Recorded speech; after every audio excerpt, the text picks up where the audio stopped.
En la ciudad portuaria de La Habana, Cuba, el jueves santo 17 de abril de 1701, a las 2:47 de la madrugada, dos mujeres esclavizadas cavaban en silencio bajo la luna menguante del Caribe.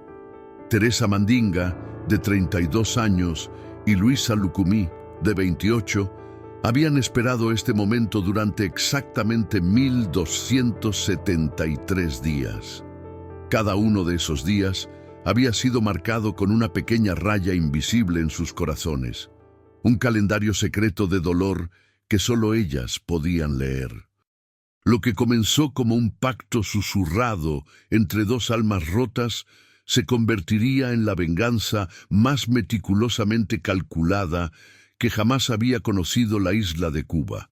Y si crees que ya sabes cómo termina esta historia, quédate hasta el final, porque lo que está por revelarse sobre el precio de la justicia y el peso del perdón cambiará todo lo que creías saber sobre la redención. La Habana de principios del siglo XVIII era una ciudad de contrastes brutales. Con una población de aproximadamente 16.000 habitantes, de los cuales más de 7.000 eran personas esclavizadas, traídas principalmente de la costa occidental de África, la ciudad servía como el puerto más importante del Imperio Español en el Caribe. Las fortificaciones del Morro y la Cabaña vigilaban la entrada de la bahía, mientras que en el interior de la ciudad, mansiones coloniales de 2 y 3 pisos se alzaban orgullosas sobre calles empedradas, donde el olor a azúcar, tabaco y sudor humano se mezclaba con la brisa salada del mar. El sistema de plantaciones que rodeaba la ciudad producía más de 45.000 arrobas de azúcar al año, una fortuna construida sobre los cuerpos y las vidas de miles de africanos arrancados de sus tierras ancestrales. Teresa Mandinga había llegado a Cuba en 1686, a los 17 años, en el barco negrero San Felipe, que transportaba 347 cautivos desde el puerto de Luanda.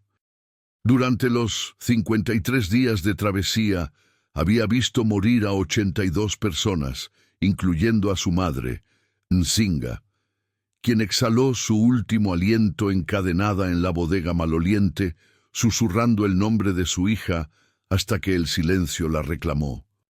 Teresa había sido comprada por don Rodrigo Alonso de Cárdenas y Villavicencio, un comerciante de azúcar de 51 años que poseía la hacienda San Cristóbal, una propiedad de 1.200 acres situada a las afueras de La Habana, donde trabajaban 230 esclavos en condiciones que hacían que la muerte pareciera una liberación. Luisa Lucumí había llegado 2 años después, en 1688, procedente de la región Yoruba de lo que hoy es Nigeria. Tenía entonces 16 años y una hija de apenas 3 meses llamada Iyá, que había nacido durante el viaje y a quien milagrosamente había logrado mantener con vida amamantándola con una leche que su cuerpo producía a pesar del hambre y la deshidratación. Don Rodrigo la había comprado específicamente porque era joven y fértil, pensando en la posibilidad de criar más esclavos en su propia hacienda, una práctica cada vez más común entre los hacendados cubanos que buscaban reducir su dependencia del comercio transatlántico. Teresa y Luisa se conocieron en la casa de calderas, donde el azúcar de caña se hervía en enormes tachos de hierro que alcanzaban temperaturas de más de 120 grados centígrados. Era un trabajo que mataba lentamente, quemando la piel, destruyendo los pulmones con el humo denso y dulzón y agotando el cuerpo hasta dejarlo como un cascarón vacío. Pero fue allí, entre el calor infernal y los gritos de dolor, donde nació una amistad que trascendía el idioma, la tribu y el sufrimiento. Teresa hablaba kikongo, Luisa hablaba yoruba, pero ambas hablaban el idioma universal del dolor y la resistencia. Se comunicaban con miradas, con gestos sutiles, con el roce de sus manos cuando nadie las veía. Don Rodrigo Alonso de Cárdenas y Villavicencio no era el peor de los amos, pero tampoco era benevolente. Era un hombre de negocios que veía en sus esclavos únicamente números en un libro de contabilidad, inversiones que debían producir el máximo rendimiento antes de ser reemplazadas. Tenía esposa, doña Beatriz Eugenia de Mendoza y Hurtado, una mujer de 46 años con un rostro perpetuamente amargo y un corazón más duro que las piedras de coral que formaban los cimientos de su mansión. Tenían 5 hijos. Rodrigo hijo, de 28 años, quien administraba la hacienda con crueldad metódica. Fernando, de 25, un jugador empedernido que perdía fortunas en las casas de juego de La Habana. Catalina, de 22, casada con un oficial del ejército español. Javier, de 19, seminarista con aspiraciones de convertirse en jesuita. Y Magdalena, la menor, de 16 años, quien mostraba destellos ocasionales de humanidad que eran rápidamente sofocados por su madre. Pero la familia Cárdenas y Villavicencio tenía 2 miembros más que completaban su núcleo de poder. Don Gaspar de Ayala y Rojas, hermano de doña Beatriz, un hombre de 53 años que servía como capataz principal y cuya crueldad era legendaria, incluso en una época donde la brutalidad era moneda corriente, y don Vicente Maldonado de Torres, primo lejano de don Rodrigo, un hombre de 42 años que supervisaba las finanzas de la hacienda y quien había desarrollado un sistema particularmente eficiente de castigos económicos que incluía reducir las ya escasas raciones de comida como forma de disciplina. El 23 de junio de 1697, exactamente 3 años, 9 meses y 25 días antes de aquella madrugada de Jueves Santo, algo sucedió que cambió para siempre el curso de las vidas de Teresa y Luisa. A las 4:15 de la tarde, bajo un sol caribeño que derretía el alquitrán de los caminos, la pequeña Illa, la hija de Luisa, que entonces tenía 3 años y 3 meses, fue encontrada jugando cerca de los establos. No estaba haciendo nada malo, simplemente jugaba con piedrecitas de colores que había encontrado en el suelo, ordenándolas en pequeños patrones que solo tenían sentido en su mente infantil. Don Gaspar de Ayala la vio y, en uno de esos actos de crueldad casual que caracterizaban su existencia, decidió que la niña estaba perdiendo tiempo, que podría dedicarse al trabajo. Luisa escuchó el primer grito de su hija desde la casa de Calderas, a más de 200 metros de distancia. Ese sonido atravesó el aire espeso de La Habana como una lanza de hielo. Corrió, sabiendo que cada segundo contaba, sabiendo que nada bueno podía venir de que don Gaspar estuviera cerca de su hija. Pero cuando llegó a los establos, don Gaspar ya había atado a la pequeña Illa a un poste y había comenzado a golpearla con un látigo de cuero trenzado. La niña tenía 3 años. Pesaba apenas 12 kilos. Sus gritos eran los de un animal pequeño atrapado en las mandíbulas de un depredador. Teresa llegó segundos después de Luisa, y lo que presenció quedó grabado en su alma con hierro candente. Luisa se arrojó sobre don Gaspar, suplicándole, ofreciéndole tomar ella misma el castigo, ofreciéndole cualquier cosa si solo dejaba ir a su hija. Pero don Gaspar, con una sonrisa que revelaba dientes manchados de tabaco, simplemente apartó a Luisa de un empujón y continuó. El látigo cayó una vez más, 2 veces más. La niña dejó de gritar. Don Gaspar continuó, 3 veces más, 4. Cuando finalmente se detuvo, aburrido de su propio juego, desató a la pequeña Illa y la dejó caer al suelo como un saco de granos. Luisa recogió a su hija. La niña aún respiraba, pero su espalda era una masa de carne desgarrada. Sus ojos, que habían sido tan brillantes como estrellas, ahora miraban a su madre sin verla realmente. Durante las siguientes 36 horas, Luisa no se separó de su hija ni un segundo. La sostuvo, le cantó canciones en yoruba, le prometió que todo estaría bien, le juró que el dolor pasaría. Teresa estuvo con ella cada minuto de esas 36 horas, trayéndole agua, ayudándola a limpiar las heridas de la niña, sosteniéndola, cuando el cuerpo de Luisa temblaba con sollozos silenciosos. Y ya murió a las 2:33 de la madrugada del 25 de junio de 1697 en los brazos de su madre. Su último aliento fue tan suave que Luisa no se dio cuenta de que se había ido hasta que sintió el cuerpo de su hija volverse frío. Cuando finalmente comprendió que su niña ya no estaba, no gritó, no lloró. Simplemente miró a Teresa con ojos que habían muerto junto con su hija y dijo en un español entrecortado: «Yo hacer justicia, tú ayudar yo». No era una pregunta, era un juramento. Teresa no dudó ni un segundo. Tomó las manos de Luisa entre las suyas y respondió: «Haré justicia contigo. Lo juro por mi madre que murió en el barco. Lo juro por tu hija que murió por la crueldad de estos demonios. Lo juro por todos los que han muerto y todos los que morirán si no hacemos algo». Ese fue el momento en que comenzó el plan. Un plan que requeriría paciencia infinita, astucia absoluta y una determinación que no conocía límites. Desde ese día, Teresa y Luisa se convirtieron en estudiantes meticulosas de sus opresores. Observaban todo, aprendían cada rutina, cada hábito, cada debilidad. Teresa, quien trabajaba ocasionalmente en la casa principal sirviendo la cena, escuchaba conversaciones.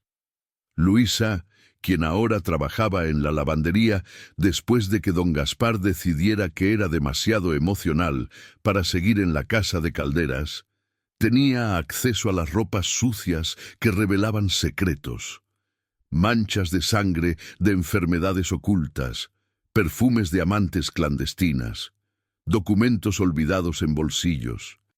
Durante 1273 días, cada una de esas revelaciones fue archivada en las mentes de Teresa y Luisa. Descubrieron que don Rodrigo sufría de gota y tomaba láudano cada noche para dormir. Que doña Beatriz mantenía una relación ilícita con el padre Sebastián, el sacerdote de la iglesia local. Que Rodrigo, hijo, había matado a un esclavo a golpes 3 años atrás y había sobornado a las autoridades para ocultarlo. Que Fernando debía enormes sumas de dinero a prestamistas que amenazaban con arruinar a la familia.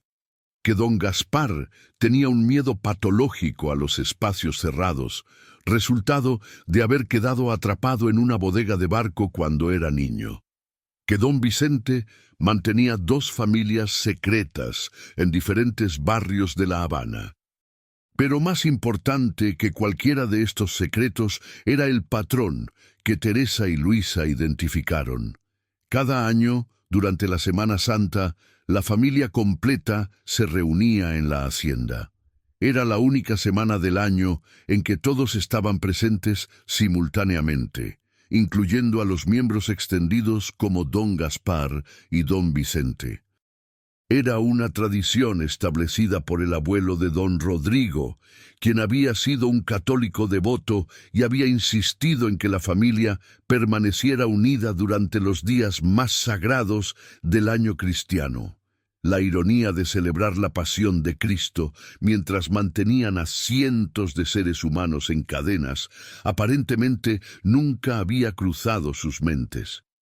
Teresa y Luisa decidieron que la Semana Santa de 1701 sería el momento. Pero no sería suficiente simplemente matarlos. La muerte era demasiado rápida, demasiado misericordiosa, para gente que no había mostrado ni un ápice de misericordia en toda su existencia. No. Lo que Teresa y Luisa planeaban era algo que haría que sus víctimas comprendieran, en sus últimos momentos, una fracción del terror y la desesperación que habían infligido durante décadas. El elemento central de su plan era la cal viva. Teresa había aprendido sobre sus propiedades cuando escuchó a don Vicente hablar con un constructor sobre la reparación de los muros de la hacienda.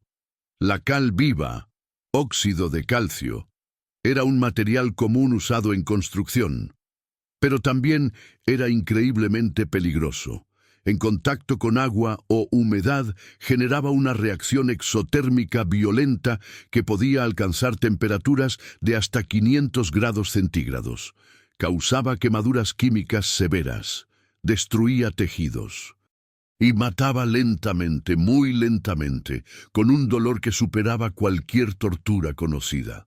Durante 6 meses, Teresa y Luisa robaron pequeñas cantidades de cal viva de los almacenes de construcción. Nunca lo suficiente como para que se notara, pero acumulando gradualmente más de 100 kilos que escondieron en un cobertizo abandonado cerca del límite norte de la propiedad.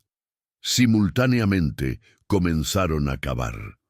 Cada noche, después de que todos dormían, se escabullían al bosquecillo de ceibas que rodeaba un pequeño claro a 400 metros de la casa principal.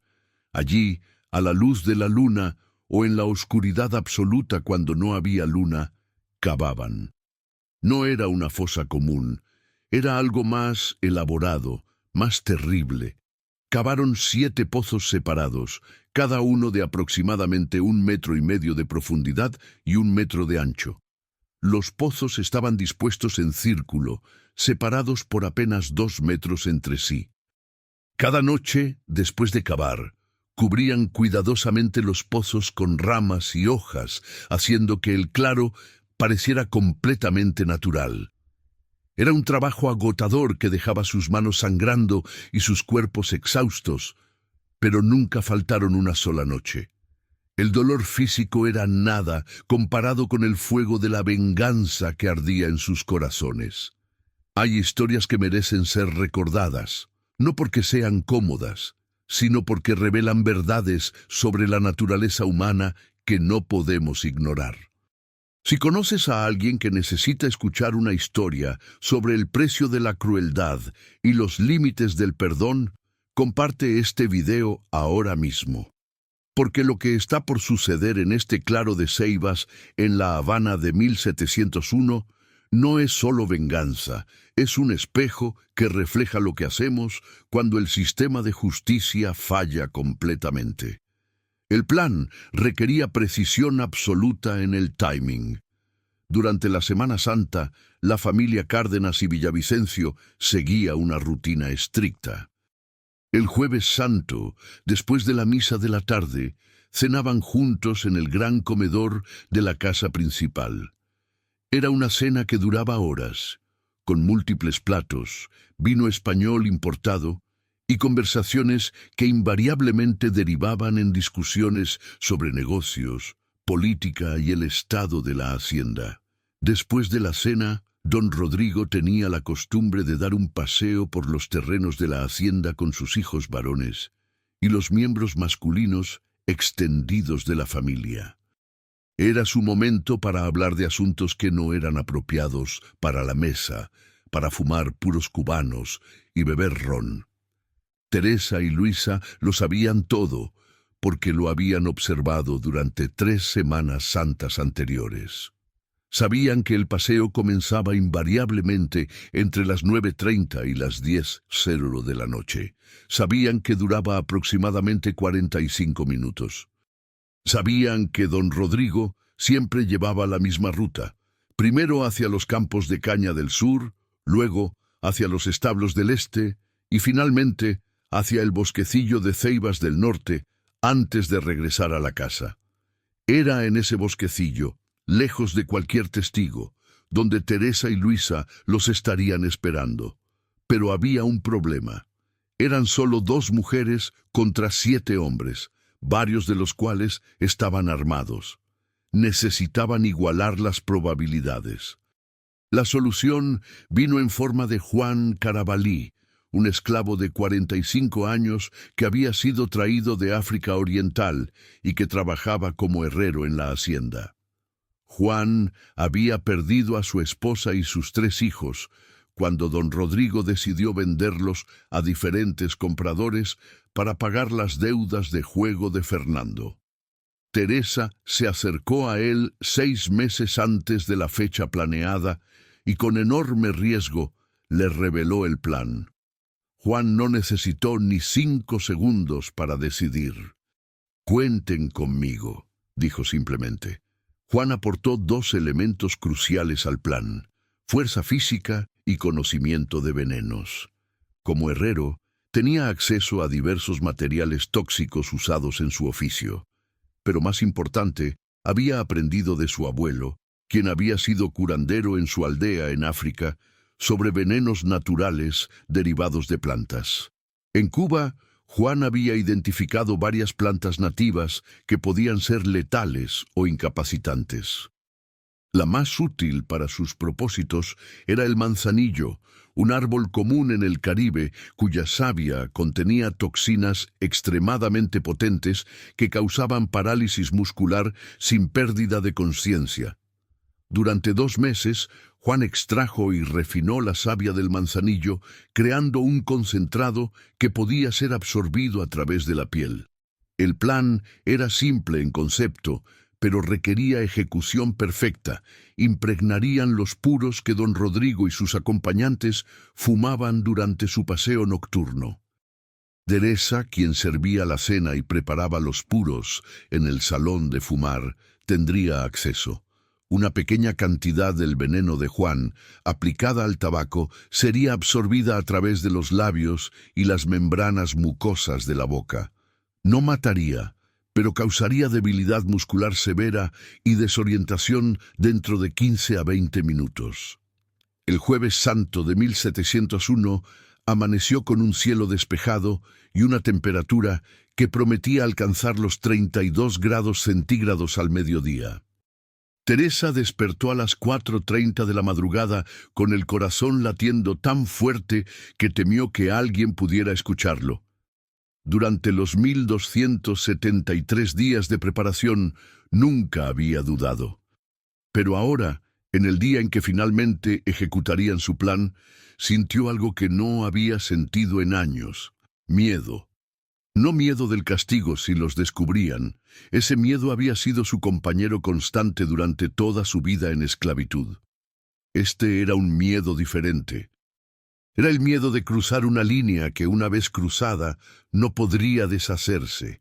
El miedo de convertirse en la misma clase de monstruo que buscaban destruir. Se encontró con Luisa a las 5:15 de la mañana en la letrina, el único lugar donde podían hablar sin ser escuchadas. Luisa la miró a los ojos y supo inmediatamente lo que Teresa estaba sintiendo. «¿Tienes miedo?», preguntó Luisa en voz baja. Teresa asintió. Luisa tomó sus manos y las apretó con fuerza. «Yo también. Pero cuando siento miedo, pienso en mí y ya. Pienso en sus últimos gritos. Pienso en cómo estos demonios durmieron tranquilos esa noche mientras mi niña moría en mis brazos. Y entonces el miedo se convierte en otra cosa. Se convierte en propósito». Teresa sintió que algo se solidificaba en su interior. Luisa tenía razón. Esto no era solo venganza, era justicia. Era la única forma de justicia disponible para gente a quien el sistema había negado toda humanidad, toda protección, todo derecho. Si ellas no hacían esto, nadie lo haría. Don Gaspar seguiría torturando niños. Don Rodrigo seguiría trabajando humanos hasta la muerte. La familia Cárdenas y Villavicencio seguiría construyendo su fortuna sobre montañas de cadáveres africanos.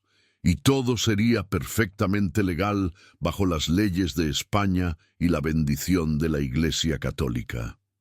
El día transcurrió con una lentitud tortuosa. Teresa realizó sus tareas en la casa principal con manos que temblaban imperceptiblemente. A las 3:00 de la tarde preparó los puros de don Rodrigo en el salón de fumar. Juan le había dado un pequeño frasco de vidrio con el veneno de manzanillo. Teresa lo aplicó cuidadosamente al tabaco de 7 puros, usando un pincel fino para asegurarse de que la distribución fuera uniforme. Luego colocó esos 7 puros en el humidor de caoba, donde don Rodrigo siempre los guardaba, asegurándose de que fueran los primeros que tomaría. La cena de Jueves Santo comenzó a las 7:00 de la noche. Teresa servía mientras doña Beatriz presidía la mesa con su usual expresión de desdén perpetuo. La conversación giró, como siempre, alrededor de los precios del azúcar en el mercado español, las últimas noticias de Madrid y los chismes de la sociedad habanera. En un momento, Fernando mencionó que había escuchado rumores de una posible rebelión de esclavos en la provincia de Pinar del Río. Don Rodrigo se rió.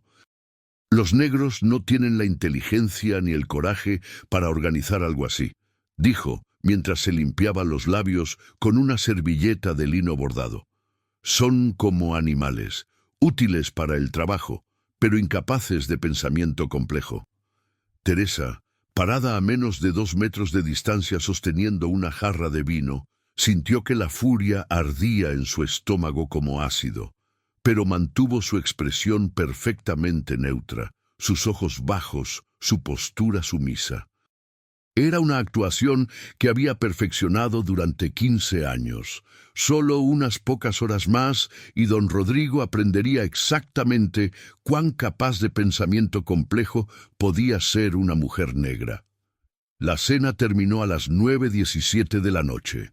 Don Rodrigo se levantó de la mesa y anunció que los hombres darían su paseo tradicional.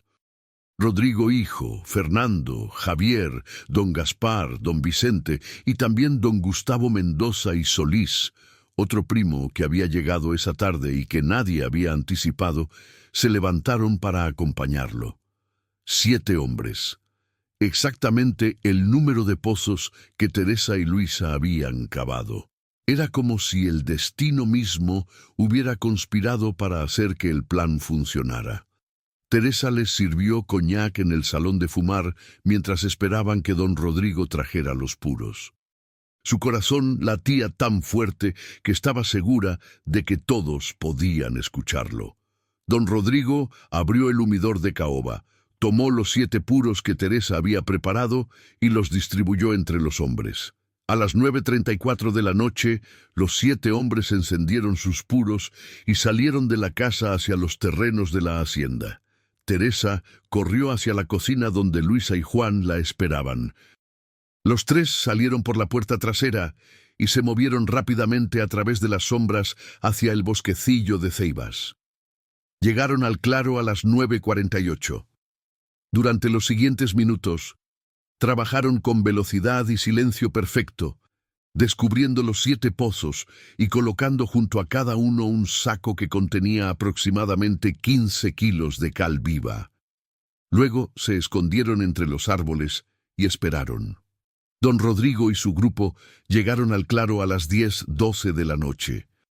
Estaban riendo, contando chistes obscenos sobre una de las esclavas jóvenes. Pero Teresa notó que varios de ellos se movían con menos seguridad de lo normal. Fernando se tropezó con una raíz expuesta. Don Vicente se detuvo y se apoyó contra un árbol, llevándose una mano a la frente. El veneno estaba haciendo efecto. A las 10:17, Fernando colapsó. Simplemente se desplomó como si alguien hubiera cortado los hilos que lo sostenían. Don Rodrigo corrió hacia él, pero sus propias piernas fallaron y cayó de rodillas. Uno por uno, en el transcurso de los siguientes 2 minutos, los 7 hombres cayeron. No estaban inconscientes. Sus ojos se movían, sus bocas intentaban formar palabras, pero sus cuerpos ya no les obedecían. La parálisis era completa, excepto por los músculos involuntarios que controlaban la respiración y los latidos del corazón. Teresa, Luisa y Juan emergieron de las sombras. Por un momento, simplemente miraron a los 7 hombres paralizados en el suelo del claro. Había algo casi surreal en la escena. Los poderosos amos de la hacienda San Cristóbal, hombres que controlaban las vidas de 230 seres humanos, ahora yacían indefensos como tortugas volcadas. Juan comenzó a arrastrar los cuerpos hacia los pozos. Teresa y Luisa ayudaron. No hablaron. No había necesidad de palabras. Cada hombre fue colocado en su propio pozo, sentado de manera que su cabeza y hombros quedaran por encima del nivel del suelo. Uno por uno, Teresa, Luisa y Juan comenzaron a verter la cal viva alrededor de los cuerpos paralizados. La cal viva era polvo blanco y fino cuando estaba seca, pero tan pronto como entró en contacto con la humedad del suelo y el sudor de los cuerpos, la reacción comenzó. Pequeñas nubes de vapor comenzaron a elevarse de los pozos. La temperatura subió rápidamente. Y entonces comenzaron los gritos. El veneno de manzanillo paralizaba los músculos voluntarios, pero no afectaba las cuerdas vocales ni la capacidad de sentir dolor. Los 7 hombres podían sentir todo. Podían sentir cómo la cal viva quemaba su piel con un calor que iba más allá de cualquier descripción. Era como si cada nervio en sus cuerpos estuviera siendo encendido simultáneamente. Los gritos que emergieron de esos 7 pozos eran inhumanos, aullidos de agonía absoluta que perforaban la noche del Jueves Santo. Teresa se arrodilló frente al pozo donde yacía don Gaspar. Sus ojos, salvajes de terror y dolor, se fijaron en los de ella. ¿Recuerdas a Aya?, preguntó Teresa en voz baja, pero lo suficientemente alta como para ser escuchada sobre los gritos. ¿Recuerdas a la niña de 3 años que torturaste hasta la muerte? Ella también gritó. Ella también sintió dolor. Pero tú no paraste. Seguiste y seguiste hasta que ella murió. Ahora tú sabrás cómo se sintió. Luisa estaba frente al pozo de don Rodrigo. Las lágrimas corrían por su rostro, pero su voz era firme cuando habló. Tú permitiste esto. Tú creaste este sistema. Tú miraste mientras tu familia destruía vidas. Contaste nuestros cuerpos como oro. Ahora cuenta tus últimos momentos. Los gritos continuaron durante 37 minutos. 37 minutos durante los cuales los 7 hombres experimentaron un dolor que desafiaba comprensión. La cal viva consumía su carne, penetraba en heridas abiertas, quemaba terminaciones nerviosas, destruía tejidos. Y durante todo ese tiempo permanecieron conscientes, paralizados pero completamente conscientes, incapaces de hacer nada excepto experimentar su propia destrucción. Juan no dijo nada. Simplemente se sentó en el suelo del claro y miró los 7 pozos con una expresión que no era triunfo ni alegría. Era algo más complejo, una mezcla de satisfacción amarga y tristeza profunda. Finalmente, a las 11:01 de la noche, los gritos comenzaron a disminuir. No porque el dolor hubiera cesado, sino porque las gargantas de los hombres estaban tan dañadas que ya no podían producir sonido.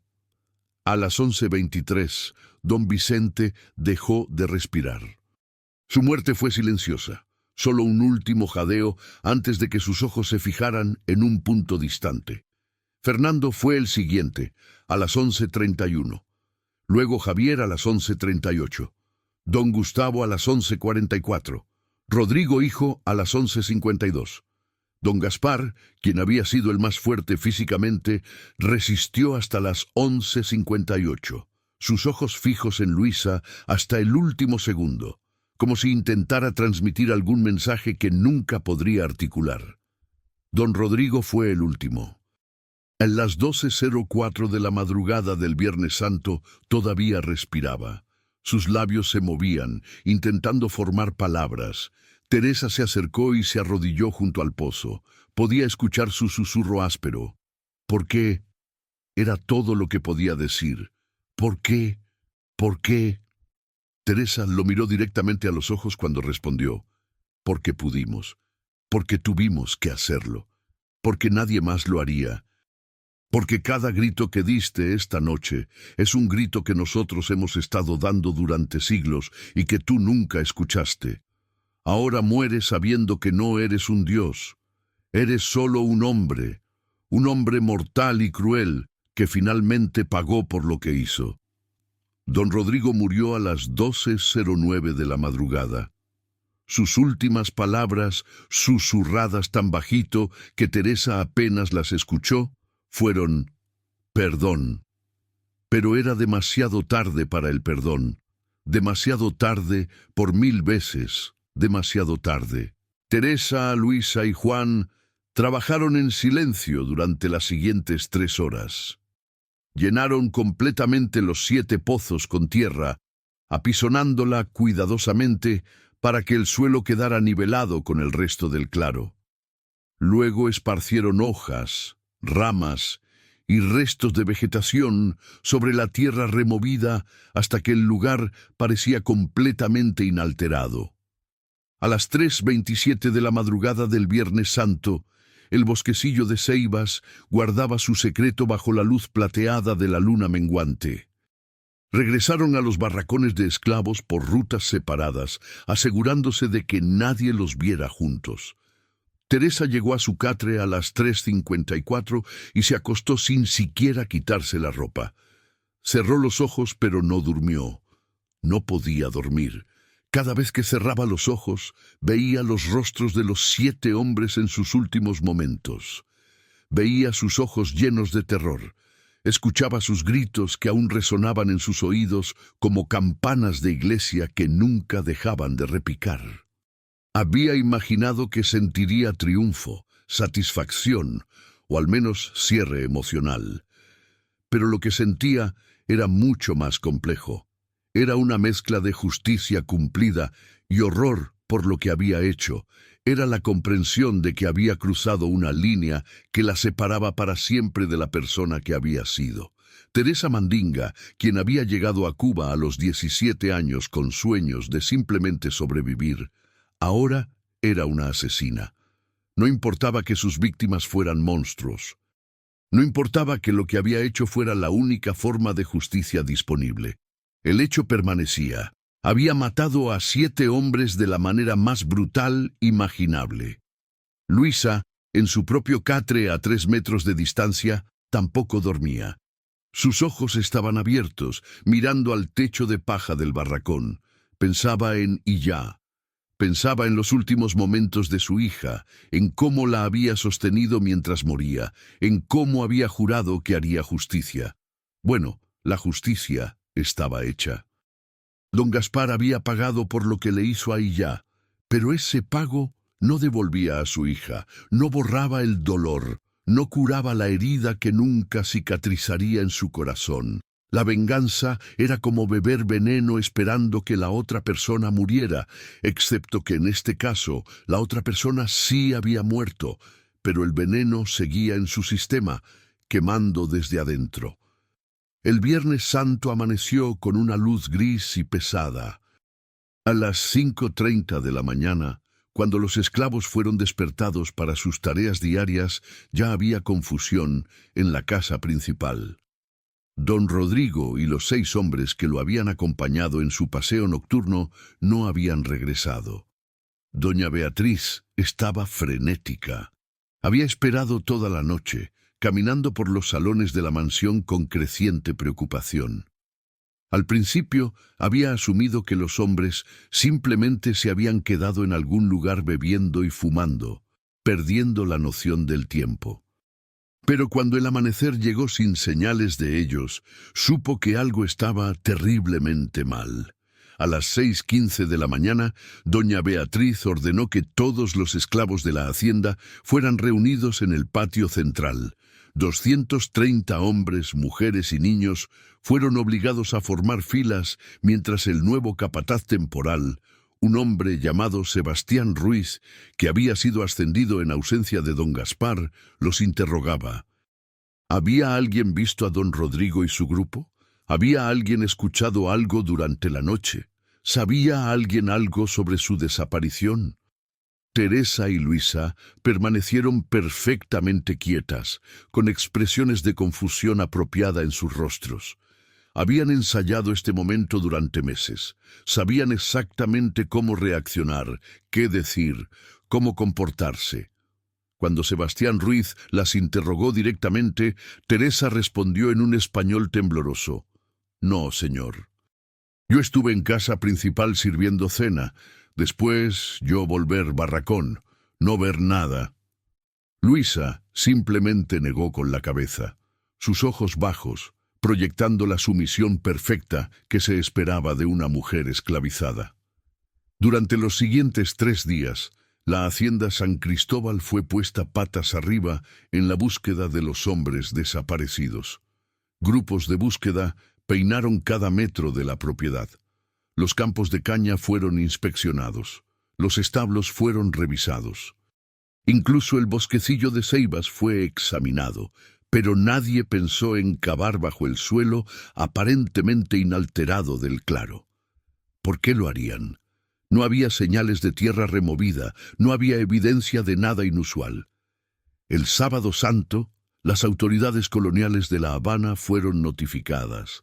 El capitán general don Luis de Chacón y Medina, el oficial español de más alto rango en Cuba, envió a 20 soldados para ayudar en la búsqueda.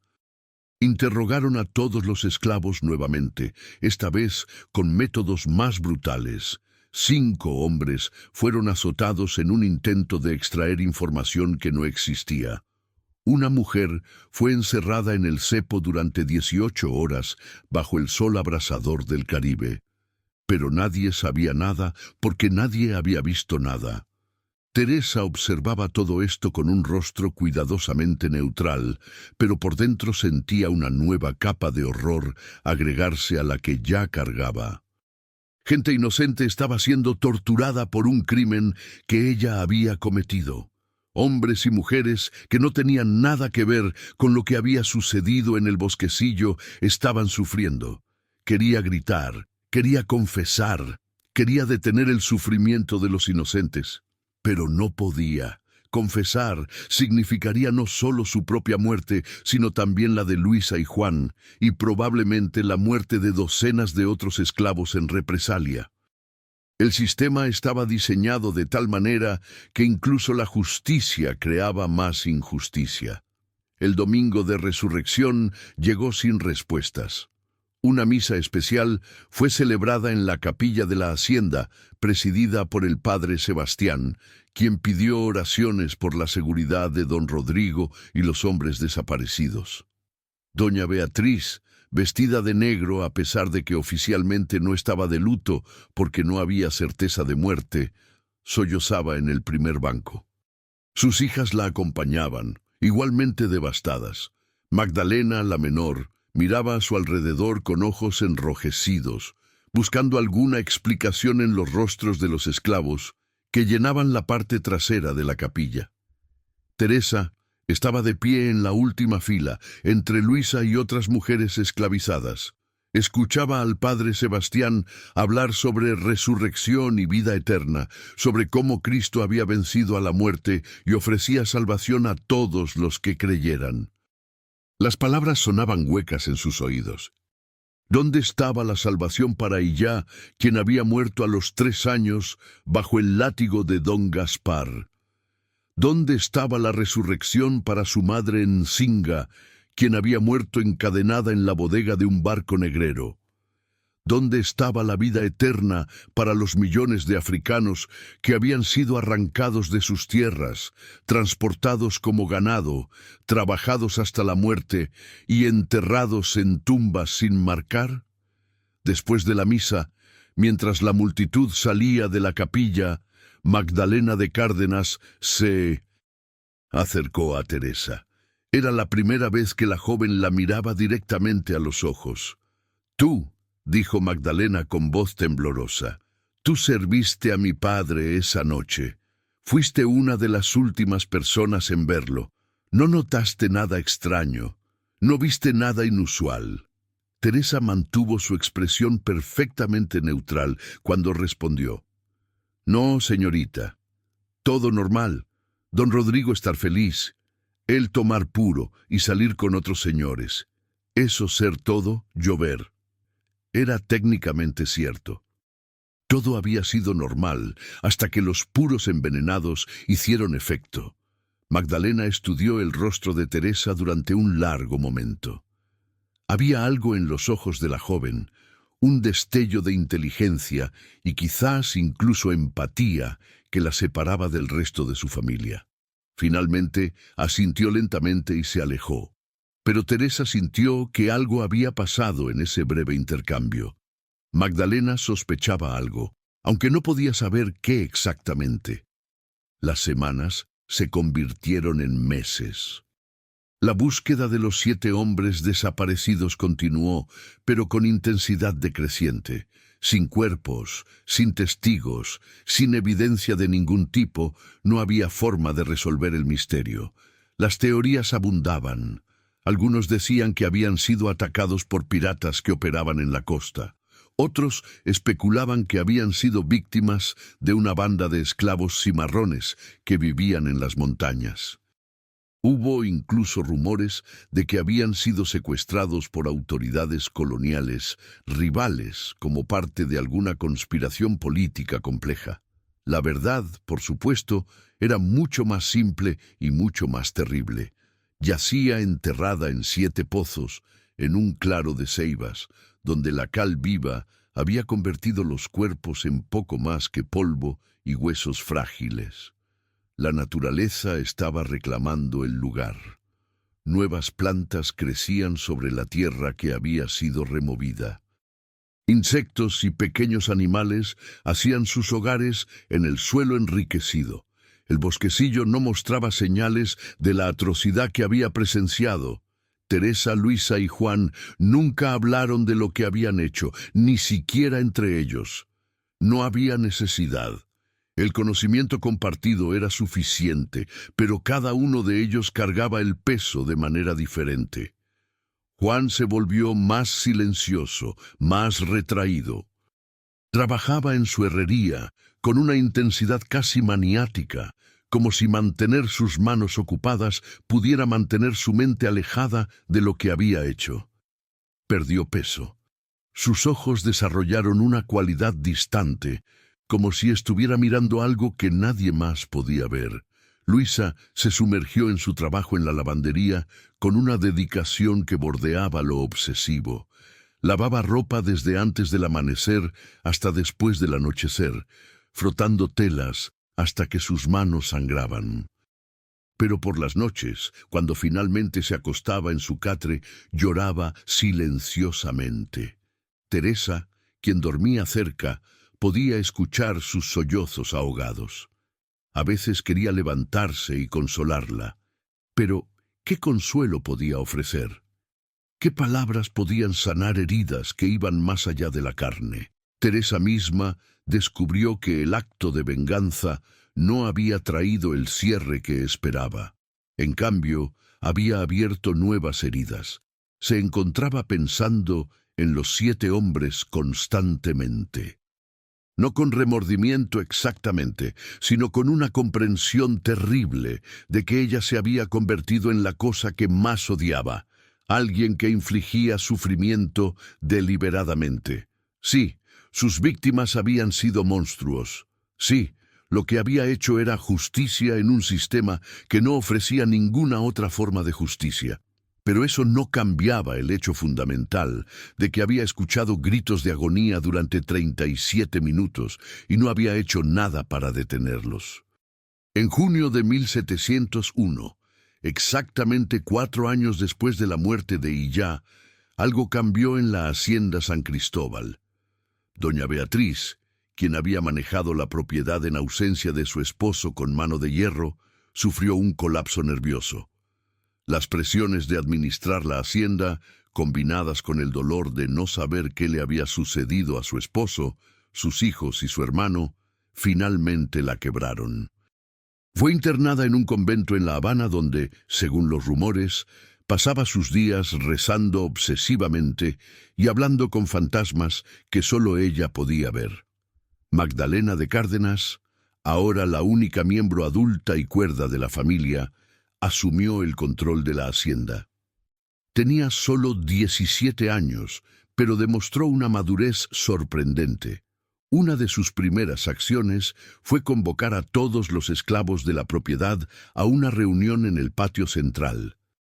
Era el 15 de julio de 1701, a las 9:00 de la mañana, con el sol del Caribe ardiendo implacablemente sobre las piedras del patio.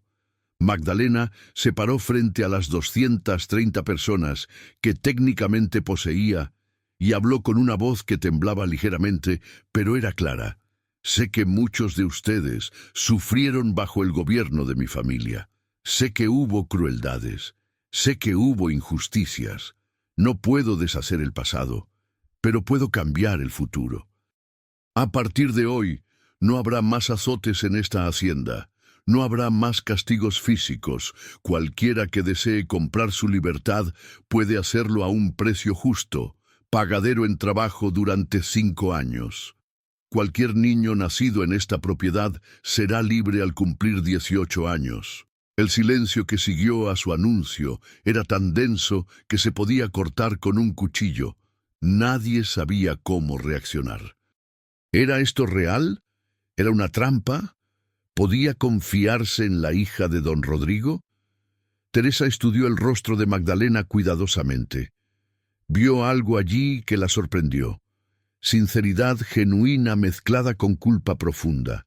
Magdalena llevaba los pecados de su familia como una cruz pesada y estaba tratando, quizás de la única manera que sabía, de expiarlos. Durante los siguientes meses, Magdalena implementó sus reformas con determinación férrea, a pesar de la oposición de otros hacendados de la región que la acusaban de ser demasiado suave con los esclavos y de socavar el sistema que sostenía toda la economía colonial. Despidió a Sebastián Ruiz y contrajo a un administrador conocido por su trato relativamente humano. Ordenó que se construyeran cabañas más grandes y con mejor ventilación para los esclavos. Incrementó las raciones de comida. Estableció un sistema donde los esclavos podían ganar dinero realizando trabajo extra, dinero que podían usar para comprar su libertad o enviar a familiares en otras propiedades. Teresa observaba todo esto con sentimientos mezclados. Por un lado, las reformas de Magdalena mejoraban genuinamente las condiciones de vida de los 230 esclavos de la hacienda San Cristóbal. Por otro lado, no podía evitar preguntarse, ¿dónde estaba esta compasión cuando ya fue torturada hasta la muerte? ¿Dónde estaba esta justicia cuando su madre murió encadenada en un barco? ¿Cuántas vidas tuvieron que ser destruidas antes de que alguien de la familia Cárdenas finalmente reconociera la humanidad de las personas que poseían? En septiembre de 1702, 17 meses después de la desaparición de los 7 hombres, Magdalena convocó a Teresa a la casa principal. Teresa subió las escaleras de piedra con el corazón latiendo rápidamente, insegura de qué esperar. Fue conducida al estudio que había pertenecido a don Rodrigo, una habitación con paredes forradas de libros y un gran escritorio de caoba. Magdalena estaba sentada detrás del escritorio. Le hizo un gesto a Teresa para que tomara asiento en una de las sillas frente a ella. Era extraordinario, una esclava sentándose en presencia de su ama. Teresa se sentó con cuidado, manteniendo su postura sumisa, pero sus ojos alertas. «Teresa Mandinga», comenzó Magdalena, usando por primera vez el apellido tribal de Teresa, en lugar de simplemente Teresa. «Quiero hacerte una pregunta y te pido que seas honesta conmigo. ¿Sabes qué le sucedió a mi padre y a los otros?» El aire en la habitación pareció solidificarse. Teresa sintió que el momento que había temido durante 17 meses finalmente había llegado. Podía negar, podía mentir. Probablemente Magdalena no tenía evidencia real, solo sospechas, pero cuando miró a los ojos de la joven, vio algo que no esperaba. No acusación, sino súplica. Magdalena necesitaba saber, necesitaba la verdad para poder finalmente cerrar ese capítulo de su vida.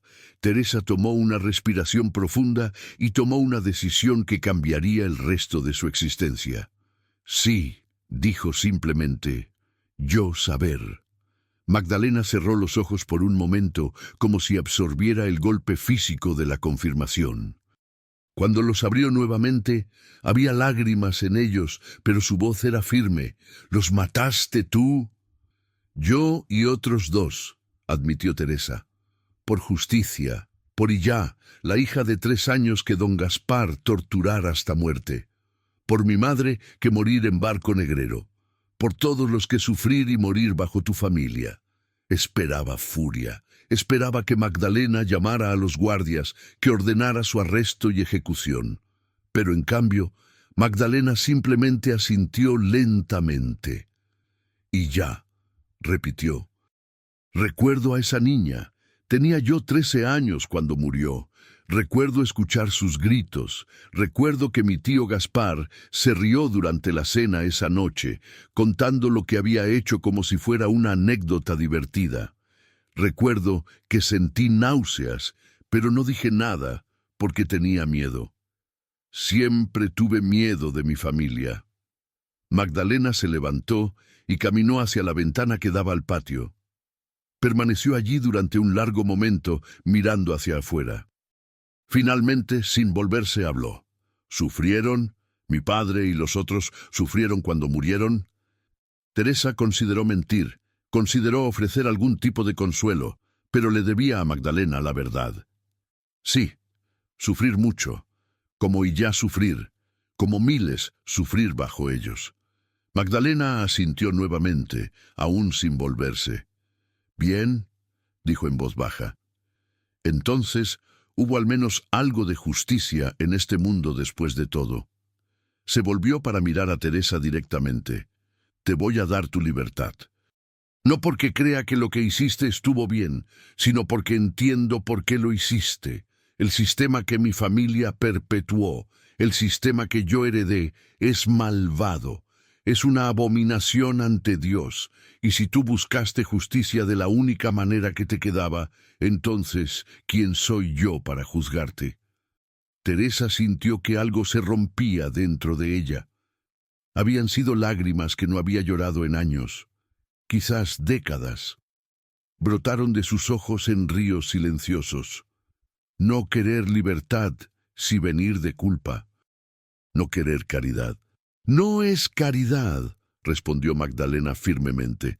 Es reconocimiento, reconocimiento de que mi familia te debía más de lo que jamás podrá pagarse. Y antes de que lo preguntes, sí, también liberaré a Luisa y Juan. Sé quiénes son. He observado. He visto cómo los 3 nunca hablan entre ustedes, pero cómo siempre saben dónde están los otros. Sé. En octubre de 1702, exactamente 18 meses después de aquella noche de Jueves Santo, Teresa Mandinga, Luisa Lucumí y Juan Carabalí recibieron sus papeles de manumisión. Eran legalmente libres. Magdalena les ofreció trabajo pagado en la hacienda si querían quedarse, o recursos para comenzar nuevas vidas en La Habana o cualquier otro lugar.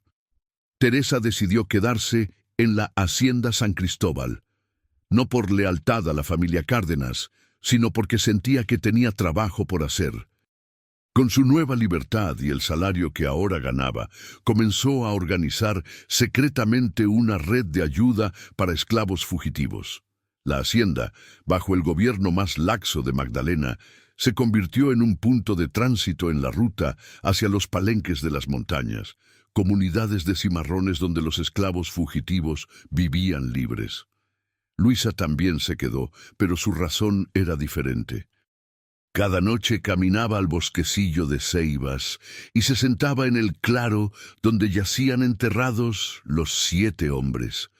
Hablaba con Illá, le contaba sobre su día, le cantaba las canciones yoruba que solía cantarle cuando era bebé. Teresa a menudo la acompañaba, sentándose en silencio mientras Luisa mantenía conversaciones con su hija muerta.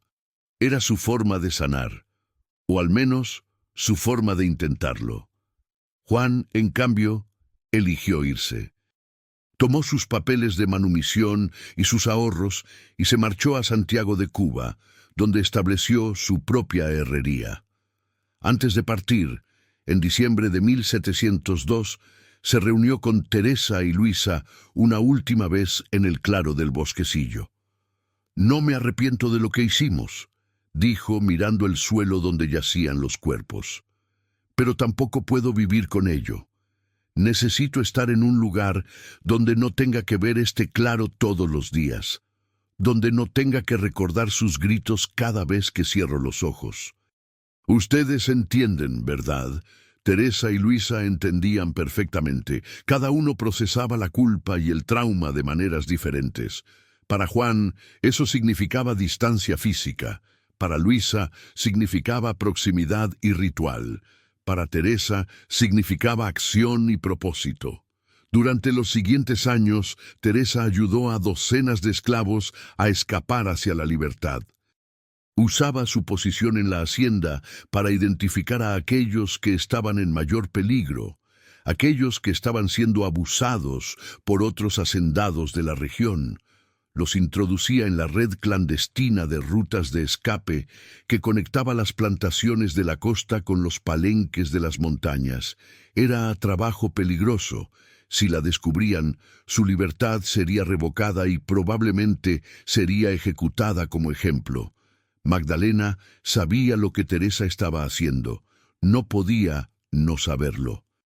Pero nunca dijo nada, nunca la detuvo. Era su propia forma de expiación, permitir que la justicia que su familia había negado durante décadas finalmente fluyera, aunque fuera a través de canales clandestinos. En 1708, 6 años después de obtener su libertad, Teresa conoció a un hombre llamado Tomás Benguela, un esclavo liberado que trabajaba como carpintero en La Habana. Era 10 años mayor que ella, con manos callosas y una sonrisa gentil que iluminaba su rostro marcado por cicatrices. Se conocieron en el mercado central de La Habana, cuando Teresa fue a vender algunos de los vegetales que ahora cultivaba en un pequeño pedazo de tierra que Magdalena le había permitido usar. Tomás había perdido a su primera esposa y sus 2 hijos cuando fueron vendidos a diferentes compradores años atrás. Nunca supo qué les sucedió. Llevaba esa pérdida como Teresa llevaba la suya, como una herida que nunca sanaría completamente, pero que eventualmente aprendías a vivir con ella. Se casaron en marzo de 1709. En una ceremonia pequeña, oficiada por un sacerdote que simpatizaba con los esclavos liberados y que había realizado docenas de matrimonios similares. Luisa nunca se casó, nunca tuvo más hijos. Vivió el resto de su vida en la hacienda San Cristóbal, trabajando en la lavandería y visitando el claro del bosquecillo cada noche sin falta. Teresa le construyó una pequeña cruz de madera que plantó en el centro del claro, supuestamente en memoria de Illá, aunque ambas sabían que también marcaba las tumbas de los 7 hombres.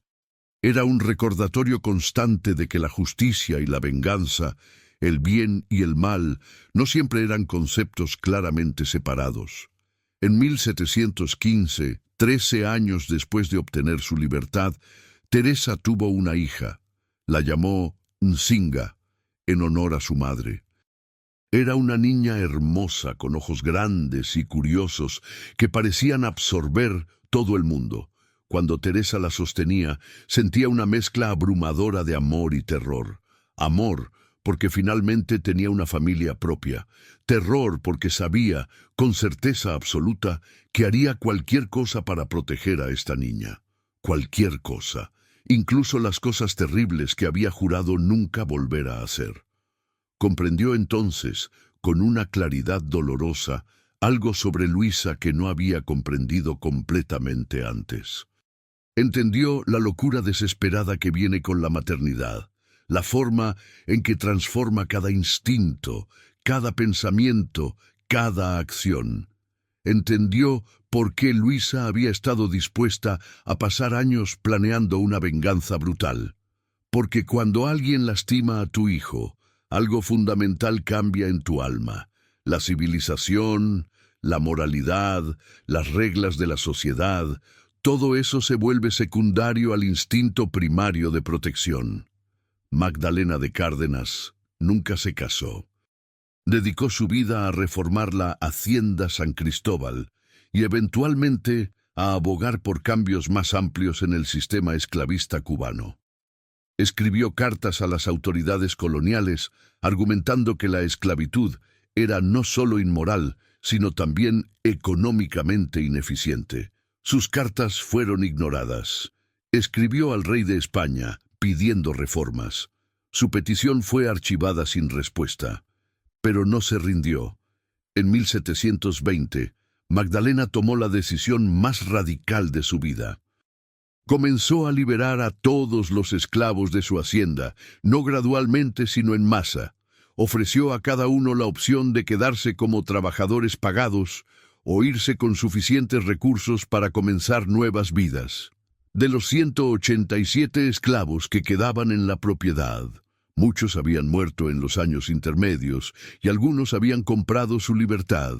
132 eligieron quedarse como trabajadores pagados. 55 optaron por irse, y Magdalena les dio a cada uno dinero, provisiones y sus bendiciones.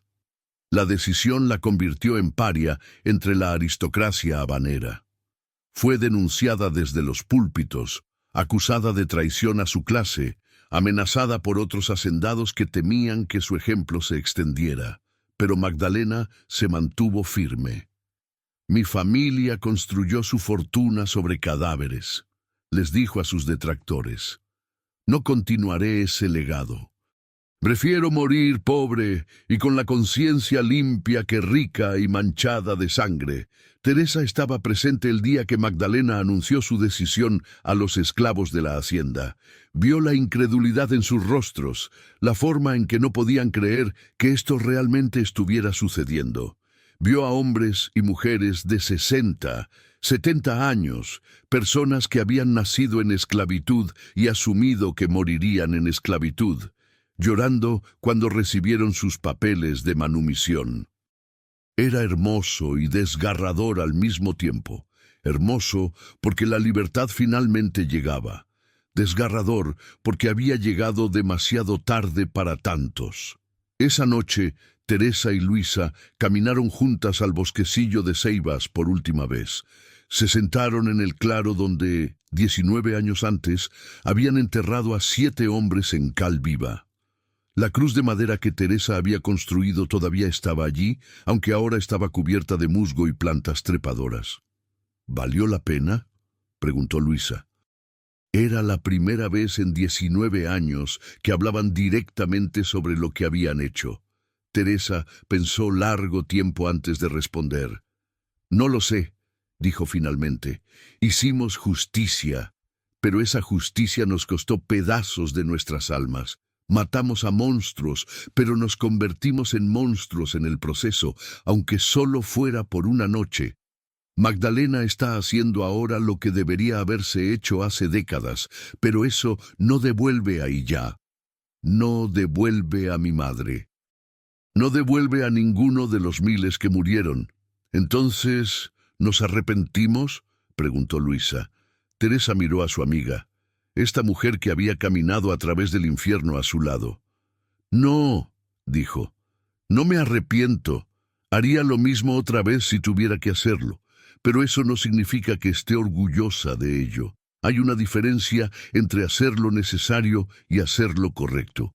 A veces coinciden, a veces no. Lo que hicimos fue necesario. No estoy segura de que fuera correcto. Luisa asintió lentamente. Y ya tendría 22 años ahora. Estaría casada, quizás con hijos propios. A veces me pregunto quién habría sido, qué tipo de mujer se habría convertido. Y luego me pregunto si don Gaspar alguna vez pensó en ella después de ese día. Probablemente no. Para él, ella era menos que nada, pero para mí, ella era todo. Se sentaron en silencio mientras la noche caribeña se cerraba alrededor de ellas. Pájaros nocturnos llamaban desde los árboles. El viento susurraba a través de las hojas de las ceibas, y bajo sus pies, enterrados en tierra que ahora sostenía nueva vida, yacían los restos de 7 hombres que habían aprendido, demasiado tarde, que incluso los más poderosos no son inmunes a la justicia. Teresa Mandinga vivió hasta los 68 años, muriendo pacíficamente en su sueño en 1737. Había pasado las últimas 3 décadas de su vida como mujer libre, ayudando a otros a encontrar su propia libertad. Su hija Nzinga continuó su trabajo, convirtiéndose en una de las primeras maestras negras de La Habana, educando a niños de esclavos liberados y enseñándoles que la libertad era tanto un estado mental como legal. Luisa Lucumí vivió hasta los 74 años, muriendo en 1747. Hasta su último día visitó el claro del bosquecillo de Ceibas cada noche. Cuando finalmente falleció, fue enterrada exactamente en el centro de ese claro, junto a la cruz de madera que había marcado el lugar durante 46 años. Su último deseo, expresado a Teresa años antes de morir, fue simple. Quiero estar cerca de mí y ya, y quiero estar sobre ellos recordándoles para siempre lo que hicieron. Juan Carabalí prosperó en Santiago de Cuba.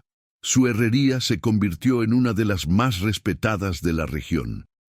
Se casó, tuvo 5 hijos y vivió hasta los 83 años. Nunca regresó a La Habana. Nunca volvió a hablar de lo que había sucedido en aquel Jueves Santo de 1701. Pero cada año, en la fecha exacta, encendía una vela en su ventana y permanecía despierto toda la noche recordando. Magdalena de Cárdenas vivió hasta los 61 años, muriendo en 1746. Nunca recuperó la fortuna que su familia había acumulado. La hacienda San Cristóbal, operada con trabajo libre pagado, nunca fue tan rentable como cuando funcionaba con esclavitud. Magdalena murió con apenas suficiente dinero para pagar su propio funeral, pero en su testamento dejó algo más valioso que oro. Un documento detallado donde confesaba los crímenes de su familia, donde documentaba los abusos del sistema esclavista y donde pedía perdón a todos aquellos que habían sufrido bajo el gobierno de los Cárdenas. El documento fue suprimido por las autoridades coloniales, pero copias circularon clandestinamente, convirtiéndose en uno de los primeros testimonios antiesclavistas escritos por un miembro de la aristocracia cubana. Doña Beatriz Eugenia de Mendoza permaneció en el convento hasta su muerte en 1723. Según las monjas que la cuidaban, sus últimas palabras fueron: «Los oigo gritar. Todas las noches los oigo gritar, y no puedo hacer que paren». El bosquecillo de Ceibas, donde Teresa y Luisa enterraron a los 7 hombres, permanece hasta hoy. La hacienda San Cristóbal fue dividida y vendida en pedazos durante el siglo XIX, pero ese claro particular nunca fue tocado. La gente local evita el lugar, diciendo que está embrujado. Dicen que en las noches de Jueves Santo, si escuchas con atención, puedes oír gritos que vienen de debajo de la tierra. Dicen que las ceibas que crecen allí tienen raíces que penetran más profundo que cualquier otro árbol en Cuba, alimentándose de secretos enterrados hace más de 300 años. La historia de Teresa y Luisa nunca fue registrada oficialmente. No hay monumentos para ellas, no hay placas conmemorativas, no hay capítulos en libros de historia. Pero su historia sobrevivió en la tradición oral de las comunidades afrodescendientes de Cuba, pasada de generación en generación en susurros, en canciones, en cuentos contados cuando los niños finalmente se dormían. Sobrevivió porque era importante. porque mostraba que incluso en el sistema más opresivo, incluso cuando toda justicia oficial había sido negada, los seres humanos encontraban formas de resistir, de luchar, de exigir reconocimiento de su humanidad. La pregunta que la historia de Teresa y Luisa nos obliga a confrontar no es si su venganza estuvo justificada. Esa pregunta es demasiado simple, demasiado binaria para capturar la complejidad moral de lo que hicieron. La verdadera pregunta es, ¿qué hacemos cuando el sistema de justicia falla completamente? ¿Qué hacemos cuando las leyes protegen a los opresores y criminalizan a los oprimidos? ¿Qué hacemos cuando pedir ayuda a las autoridades es imposible porque las autoridades son cómplices del crimen? Teresa y Luisa respondieron esas preguntas de la manera más extrema posible. Tomaron la justicia en sus propias manos porque nadie más la tomaría por ellas. Mataron porque en un sistema que trataba sus vidas como sin valor, era la única forma de demostrar que las vidas que les habían sido arrebatadas sí importaban.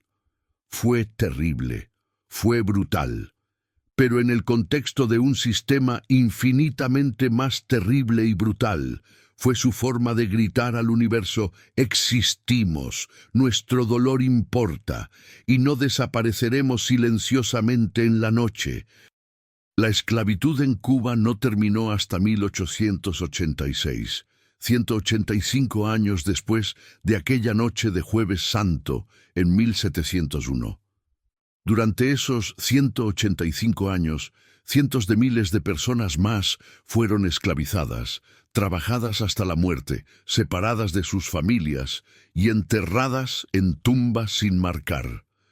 La historia de Teresa y Luisa fue solo una gota en un océano de sufrimiento, pero fue una gota que se negó a evaporarse silenciosamente.